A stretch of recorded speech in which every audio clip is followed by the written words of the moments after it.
If you're a skinny guy and you want to build muscle, you have to train hard. And I gained over 100 pounds naturally by just following this easy system. It's only 3 steps: intensity, control, and then volume and frequency. I'll start with intensity first. Intensity is not, did I train hard or did I train to failure? Yes or no. We can do a little bit better than that. I see intensity as a spectrum, a continuum. And so from 0 to 100, how close did I push the target muscle, the muscle I'm trying to train, to complete exhaustion? So I'll use the biceps for example. If I'm doing curls, let's say, I'm trying to work my biceps, right? That is the target muscle in the exercise. And so it's not, did I train my biceps to failure? Yes or no. It's, if I had $1 billion in cash sitting right in front of me, could I get another rep? If the answer is yes, then you can train harder. If the answer is no, then you know for a fact that your biceps are too weak to overcome the weight that you're lifting. So I physically cannot lift the weight because my biceps are the limiting factor. And ideally, the biceps are the first muscle to fail in that exercise. So if you're doing like a squat targets a bunch of other muscles. It targets your glutes, your hamstrings, your calves, your hip adductors, abductors, but it mainly targets your quads. And so if you're working your quads in a squat and you're trying to work your quads, the quads should be the first muscle to fail out of all of those muscles, ideally.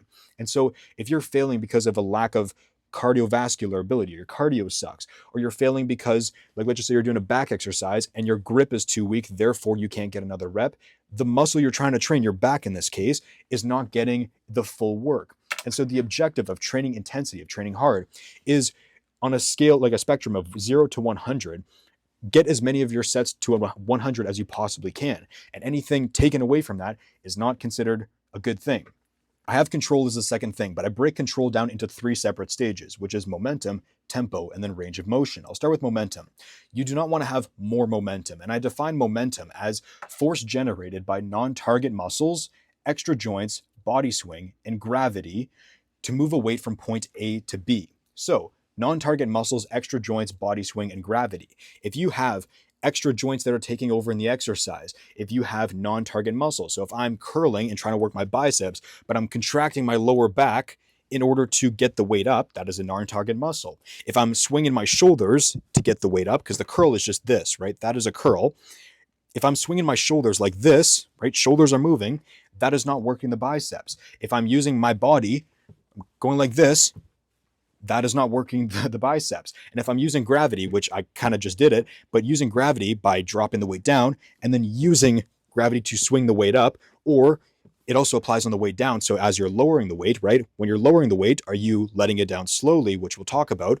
Are you letting it down slowly, or are you just dropping it, right? If you're dropping it, then you're using gravity to your advantage. And so lifting with intensity, lifting without momentum is harder, which means you'll be lifting lighter weights. But if you're lifting weight without sacrificing your form and keeping momentum at a minimum, then you'll use the target muscle much better. So target muscle activation will go up, momentum comes down. That is a good thing.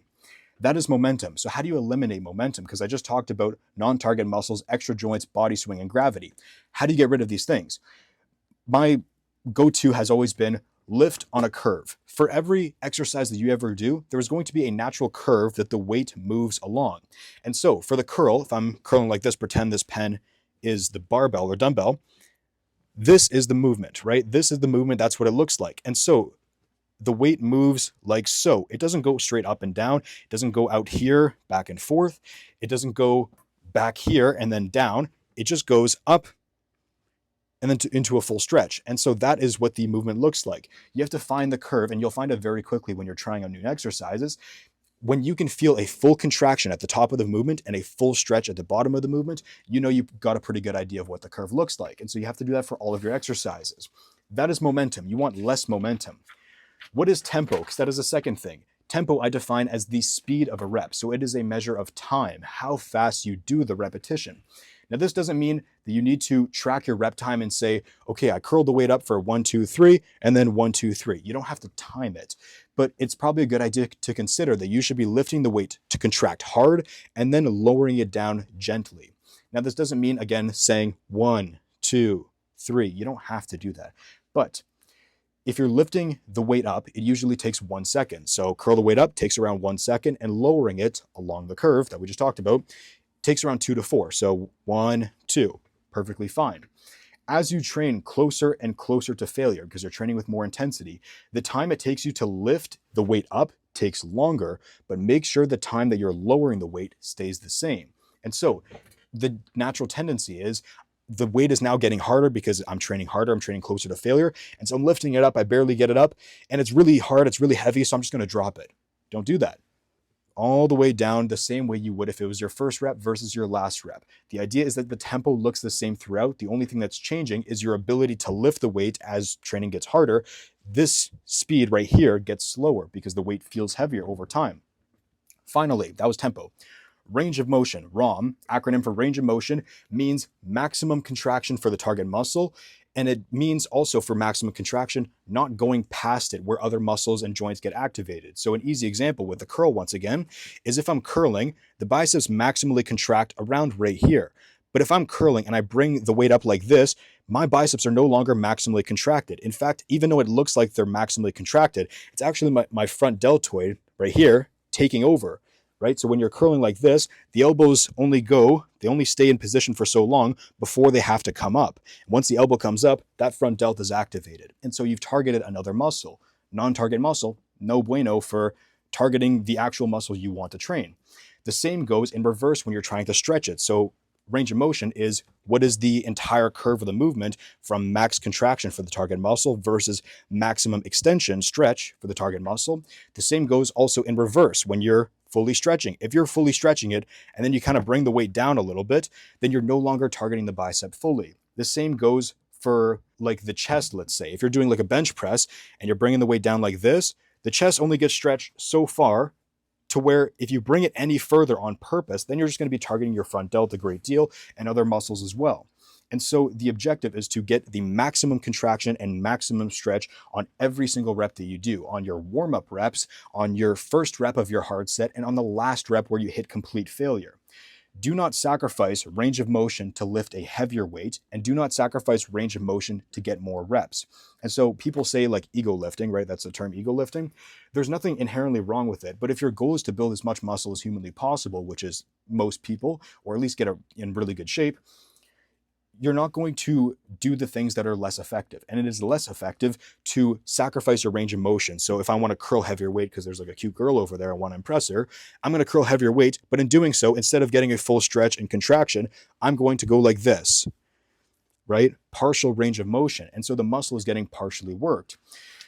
That is range of motion. So the objective of training control is reducing momentum, maintaining the same tempo for all of your reps, and then increasing range of motion to get the maximum contraction and maximum stretch. Every time you go into the gym, ideally you should be getting stronger over time to build more muscle. Every time you go into the gym, do not change how you lift the weights from workout to workout. So if you're increasing momentum, if you're changing the tempo, or if you're reducing range of motion just to lift heavier weight for more reps, that is going to be a mistake. I'll show you why. If momentum stays low, right, we keep momentum low and tempo remains the same on every rep and range of motion remains maximal, for every single set that you do, if you are getting stronger from week to week, right, if you are keeping momentum the same and low, tempo the same, and you're increasing range of motion to its maximum ability, so everything is remaining the same at its best, if you're getting stronger from week to week, workout to workout, you know that those are actual strength gains. And if you're getting stronger, then your muscle growth will respond in kind. And so if you're getting stronger, even if it's by 1 rep or 2.5 pounds, which seems like nothing, this stuff has an impact. So the objective of good training is to train the target muscle to complete exhaustion and on as many sets as you possibly can to get as close to 100 as you can, reduce momentum by lifting on the target muscle's curve, keep the tempo intense while lifting and keep it the same, and then slow while lowering it, lift hard, then get a full contraction of the muscle and full stretch. And do that for as many sets as you can possibly recover from. That's volume and frequency. That is training.